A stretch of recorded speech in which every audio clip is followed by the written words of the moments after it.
ಹಿಂದೆ ಬನ್ನಿ ಅಗಲ ಬನ್ನಿ ಬರ್ರಿ ಇಲ್ಲಿಗೆ ಬನ್ನಿ.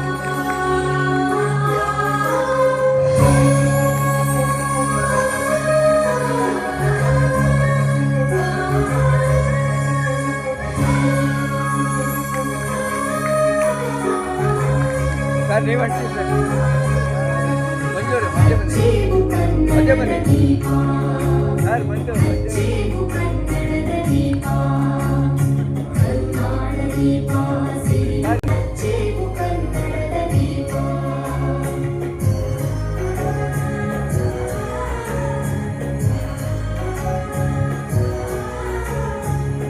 ಹಿರಿಯರು, ಮೇಧಾವಿಗಳು, ಪ್ರಾಜ್ಞರು ವೇದಿಕೆ ತುಂಬ ಇದ್ದಾರೆ. ಅವರೆಲ್ಲರಿಗೂ ನಮಸ್ಕಾರ. ಸಭಾಂಗಣದಲ್ಲಿರ್ತಕ್ಕಂಥ ಗಣ್ಯರೇ, ಸಭಾಂಗಣದಲ್ಲಿರ್ತಕ್ಕಂಥ ಎಲ್ಲ ನನ್ನ ಸಹೋದರ ಸಹೋದರಿಯರು ಮತ್ತು ಮಾಧ್ಯಮ ಮಿತ್ರರು, ಕನ್ನಡದ ರಂಗಭೂಮಿಗೆ ತನ್ನದೇ ಆದಂಥ ಒಂದು ಶಕ್ತಿ ಇದೆ.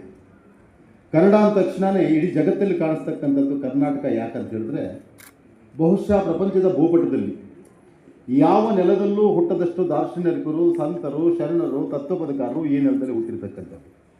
ಅದಕ್ಕೇ ಕರ್ನಾಟಕ ಈಗಲೂ ಶಾಂತಿಯ ಧಾಮ. ಕುವೆಂಪುರವರು ಕೋರ್ಕೊಂಡಂಥ ಸರ್ವ ಜನಾಂಗದ ಶಾಂತಿಯ ತೋಟದಂತೆಯೇ ಇದೆ.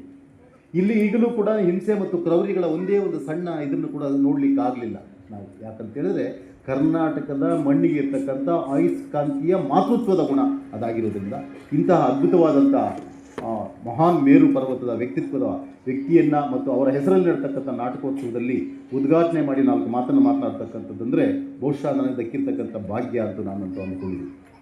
ತಾವೆಲ್ಲ ಕೂಡ ಕುವೆಂಪು ಸಾಹೇಬ್ರ ಬಗ್ಗೆ ಭಾಳಷ್ಟು ಅಧ್ಯಯನಶೀಲರಾಗಿರ್ತೀರಿ, ಓದ್ಕೊಂಡಿರ್ತೀರಿ, ನೋಡಿರ್ತೀರಿ, ಕೇಳಿರ್ತೀರಿ. ಯಾಕಂದರೆ ಬಹುಶಃ ಬಾಲ್ಯದಿಂದ ಇದುವರೆಗೂ ಕೂಡ ನಮ್ಮ ಎಲ್ಲ ಜೀವನದ ಪ್ರಯಾಣದಲ್ಲಿ ಕುವೆಂಪುರವರು ಆಗಾಗ ನಮ್ಮ ಅಕ್ಷಿಪಟಲದ ಮುಂದೆ ಮತ್ತು ಮನೋಪಟಲದ ಮುಂದೆ ಬಂದು ಹೋಗ್ತಾನೆ ಇರ್ತಾರೆ. ಯಾಕಂದರೆ ಅಷ್ಟು ಎತ್ತರಕ್ಕೆ ಏರಿದಂಥ ವ್ಯಕ್ತಿತ್ವ ಅದಾಗಿರೋದ್ರಿಂದ ಕುವೆಂಪುರವರನ್ನು ಸ್ಮರಿಸ್ತಕ್ಕಂಥದ್ದು, ಅವರ ಹೆಸರಲ್ಲಿ ರಂಗೋತ್ಸವ ಅಥವಾ ನಾಟಕೋತ್ಸವಗಳನ್ನು ಮಾತಾಡ್ತಕ್ಕಂಥದ್ದು ಇವತ್ತಿಗೂ ಕೂಡ ಅನಿವಾರ್ಯ ಆಗಲೇಬೇಕಾದಂಥ ಕಾರ್ಯ. ಯಾಕಂತ ಹೇಳಿದ್ರೆ, ಅವರ ಒಂದು ಮಾತು ಸಾಕಿದೆ. ವಿಶ್ವಮಾನವ ಧರ್ಮವನ್ನು ಹುಟ್ಟುಹಾಕಿದ್ದು, ವಿಶ್ವಮಾನವ ಧರ್ಮದ ಮಾತನ್ನು ಹೇಳಿದ್ದು, ಜಗತ್ತೇ ನನ್ನ ಮನೆ ಥರ ಇರಬೇಕು ಅಂತಕ್ಕಂಥ ಬೃಹದಾಕಾರವಾದಂಥ ಮಾತೃತ್ವದ ತಾಯಿ ಮನಸ್ಸಿಂದ ಜಗತ್ತನ್ನು ನೋಡಿದಂಥ ಒಬ್ಬ ಮಹಾನ್ ಕವಿ ಇದ್ದರೆ ಅದು ಕುವೆಂಪುರವರು. ನಮ್ಮ ಅಕಾಡೆಮಿ ಮತ್ತು ಇವತ್ತು ನಮ್ಮ ಅಧ್ಯಕ್ಷರು ಕೂಡ ನಮ್ಮ ಸಾಹಿತ್ಯ ಪರಿಷತ್ತಿನ ಸಾಹಿತ್ಯ ಅಕಾಡೆಮಿ ಮುಕುಂದರಾಜ್ ಅವರು ಇವತ್ತು ಚಾಮರಾಜನಗರ ಟಿ ನರಸೀಪುರದಲ್ಲಿ ವಿಶ್ವಮಾನವ ಧರ್ಮ ಅಂತಕ್ಕಂಥ ಧರ್ಮಕ್ಕೆ ಪುನಃ ಹಾಕ್ತಿದ್ದಾರೆ.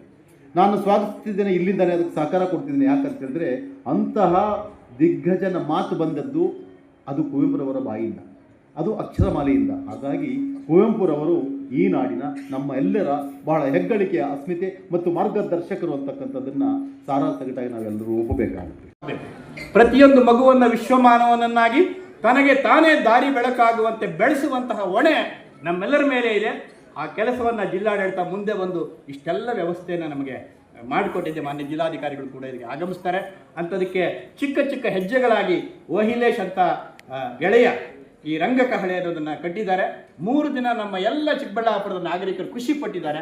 ಇವತ್ತು ಪಡಲಿ, ಈ 2 ನಿಮಿಷನೂ ನಾವು ಮಾತಾಡಬಾರ್ದಾಗಿತ್ತು, ಅನ್ಯತಾ ಭಾವಿಸಬೇಡಿ, ನನ್ನ ಕರ್ತವ್ಯ ಇತ್ತು, ಅದಕ್ಕೋಸ್ಕರ ಮಾತಾಡ್ತೀನಿ ಅಂತ ಹೇಳ್ತಾ ಎಲ್ಲ ನನ್ನ ಸ್ನೇಹಿತರಿಗೆ, ಹಿರಿಯರಿಗೆ, ನಿಮ್ಮೆಲ್ಲರಿಗೆ ಅತ್ಯಂತ ಪೂಜ್ಯ ಭಾವನೆಯಿಂದ ನಾನು ನಮಸ್ಕಾರ ಹೇಳಿ ನನ್ನ ಮಾತನ್ನು ಮುಗಿಸ್ತೇನೆ. ಜೈ ಹಿಂದ್, ಜೈ ಕನ್ನಡ. ಧನ್ಯವಾದಗಳು ಸರ್. ಈಗ